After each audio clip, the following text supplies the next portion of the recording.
রাজধানী পল্লীতে 7 বছর বয়সী শিশু রামিসা হত্যাকাণ্ডের মর্মন্তুদ বর্ণনা দিয়েছেন তার মা ফারমিন আক্তার।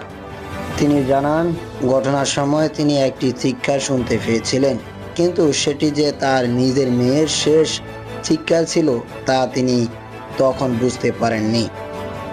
নিহত শিশুর মা জানান, রামিসাকে স্কুলে পাঠানোর জন্য তিনি তৈরি করছিলেন এবং তাকে দাঁত ব্রাশ করতে পাশের ঘরে পাঠান। ওই সময় রামিসা বড় বোন চাচার বাসায় যাওয়ার জন্য দরজা খোলা মাত্রই অত পেয়ে থাকেন।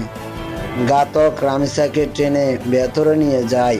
পরে পাশের ফ্ল্যাট থেকে একটি চিৎকার শুনলেও পারভিন আক্তার ভেবেছিলেন অন্য কোনো শিশু হয়তো চিল্লাচ্ছে।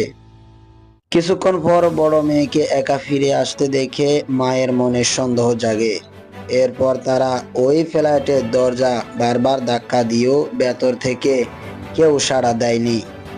অভিযুক্তদের সাথে আগে থেকেই তাদের কোনো পরিচয় বা শত্রুতা ছিল না বলেও উল্লেখ করেন। গত মঙ্গলবার পল্লী একটি বাসা থেকে শিশু রাইসার গলা কাটা মরদেহ উদ্ধার করে পুলিশ।